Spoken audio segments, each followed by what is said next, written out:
కూడా వైసీపీకి ఎంత ఇచ్చింది మీరు ఫిగర్? 151 సార్. 150 క్రాస్ చేస్తుంది, 151 వచ్చింది. అదే మీరు 150 ఇచ్చారు, అది జస్ట్ 150 క్రాస్ చేసి 151 దగ్గర ఆగింది.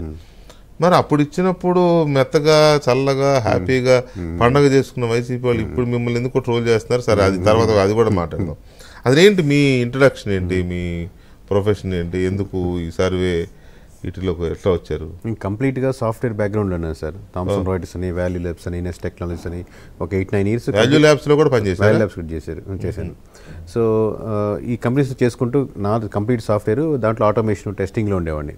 అసలు పొలిటికల్ బ్యాక్గ్రౌండ్ కానీ అటు 3 తరాలు ఇటు 3 తరాల్లో ప్రెసిడెంట్గా పోటీ చేసిన కూడా లేరు మా సైడ్. అంటే మామూలుగా ఫ్యామిలీ కూడా డిస్కషన్ లేదు.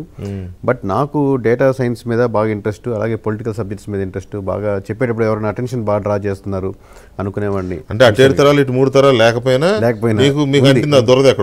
ఎక్కడ అంటింది. మా నాన్నగారు వాడు కమ్యూనిస్ట్ లీడర్గా ఉండేవాళ్ళు లోకల్గా. సో అనలైజింగ్ బాగా ఫస్ట్ నుంచి అడ్వాంటేజ్గా ఉండేది.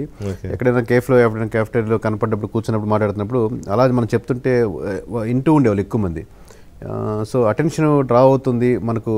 అలాగే డేటా సైన్స్ ఇంట్రెస్ట్, అలాగే పొలిటికల్ రీఫార్మ్స్ మీద కొంచెం పర్సనల్ ఇంట్రెస్ట్ ఉండేది ఓవరాల్గా. సో దీనికి మొత్తం మధ్య మార్గంగా ఏముంటుందంటే నాకు సర్వేస్ కనపడింది ఓవరాల్గా.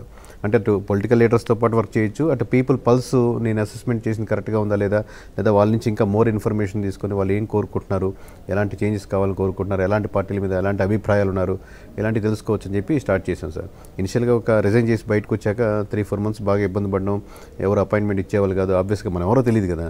ఇట్లా సర్వే చేసి పెడదామంటే ఆల్రెడీ లగరపాటు ఉన్నారు, లేకపోతే వీళ్ళు ఉన్నారు, పెద్ద పెద్దలు ఉన్నారు, ఇట్లా చెప్పి వాళ్ళు పేర్లు వాళ్ళు చెప్పేవాళ్ళు.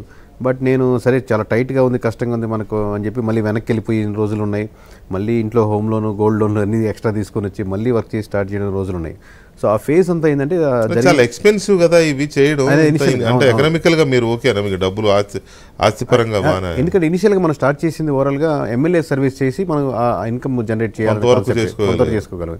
సో ఇనిషియల్గా ఆర్డర్ రావాలి కదా ఫస్ట్. సో ఇనిషియల్గా చాలా స్ట్రగుల్స్ ఉన్నాయి. చిన్న చిన్న శాంపుల్స్ తీసి ఒక శాంపుల్ రిపోర్ట్లా తయారు చేసేది మనం ఇనిషియల్గా పెట్టుబడి పెట్టుకోవాలి.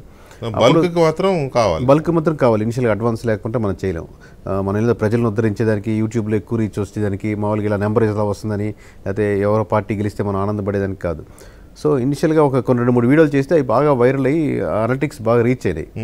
అప్పుడు మళ్ళీ వెంటనే ఎమ్మెల్యే గారి దగ్గరికి వెళ్తే వెంటనే అపాయింట్మెంట్ దొరకడం, మీరు బాగా చెప్తున్నారు, బాగా చేస్తున్నారని రీచ్ అవ్వడం.